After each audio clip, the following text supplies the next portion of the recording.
Estamos de volta com o programa no ar e como neste programa a gente está homenageando os namorados, né? Estamos falando dessa data tão apaixonante, tão romântica.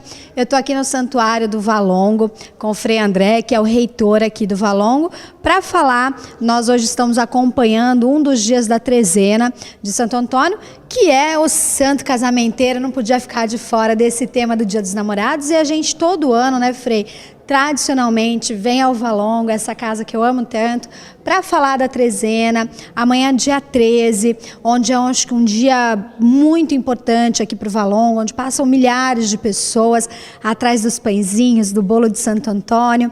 E hoje eu queria falar com o senhor para a gente contar um pouquinho da história, né, de Santo Antônio, para a gente falar um pouquinho do porquê as mulheres pedem tanto para Santo Antônio um companheiro, um marido, um namorado, ou para voltar com o marido.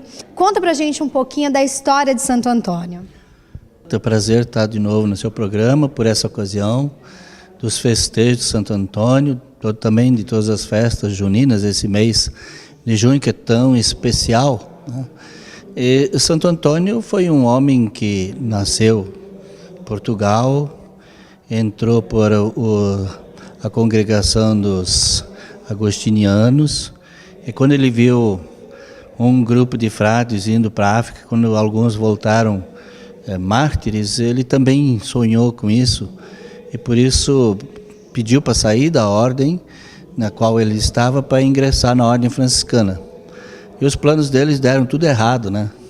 Porque acabou que ele viajou para a África, ficou doente, teve que voltar, aí depois praticamente a vida dele foi na Itália, né?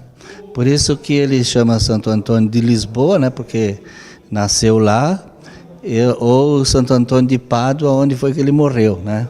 E às vezes tem uma briga entre os portugueses e os italianos, cada um quer o santo para si, né? Mas ainda bem que ele virou santo do mundo inteiro, né? E no Brasil ele é um santo considerado um santo brasileiro, né? Ele acho que é um dos santos mais queridos, ele, São Francisco, né? Com certeza Santo Antônio eu acho que é o mais querido no Brasil, né? Para tudo quanto é lugar que você vai, que você anda, sempre existe alguma igreja em honra de Santo Antônio. Então é esse santo querido. Mas, sobretudo, Santo Antônio foi alguém que abraçou apaixonadamente a causa do Evangelho de Jesus Cristo, né? E deu a sua vida e o seu testemunho por isso. O Santo Antônio a gente não pode ver só ele como casamenteiro, só ele como aquele que abençoa os pães, ou só ele que ajuda a gente a achar as coisas perdidas, né? Mas tem muito mais Santo Antônio por trás dele. Agora, o Santo Antônio do Valongo, ele é meio teimoso, né? Tem toda uma história da região, né? O Santo Antônio do Valongo, todo especial, que fica no nosso altar. Eu queria que o senhor contasse um pouquinho da história do nosso Santo Antônio. O nosso Santo Antônio aqui do Valongo, a igreja aqui está com 371 anos e na época em que se construiu a ferrovia de Santo Jundiaí, a empresa inglesa queria derrubar toda a igreja onde estava também o santo. E parte onde moravam os frades, o convento, é onde hoje está a atual Secretaria de Turismo, que era a estação de trem aqui de Santos. E quando os operários foram para tirar o Santo Antônio lá de cima do altar, como ele é muito pesado, o pessoal não conseguia tirar de lá, porque tinha que tirar com cuidado, o espaço é pequeno, e a população se reuniu em frente da igreja fazendo, né, uma manifestação pública, exigindo que o santo ficasse aí. Foi onde que a empresa desistiu da demolição da igreja, né, do santuário Santo Antônio do Valongo, e o Santo Antônio ficou conhecido como o santo teimoso. Daqui eu estou, daqui eu não saio. Daqui eu não saio, daqui ninguém me tira. Agora o senhor estava falando assim do como ele é conhecido, né?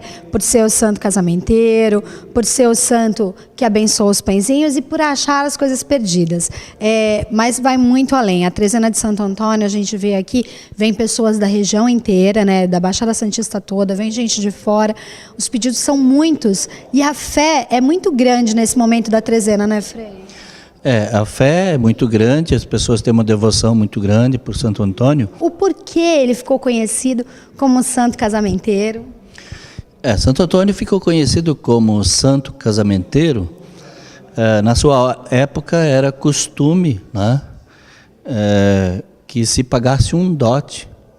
Então a pessoa não tinha o dote e assim ela não podia efetuar, realizar o sonho, porque a pessoa que a pretendente era muito pobre, muito simples, e foi se queixar com Santo Antônio. E Santo Antônio, né, resolveu intervir e solucionou a questão do dote para a moça, e onde ela pôde efetuar o seu casamento. E foi um fato verídico isso, né?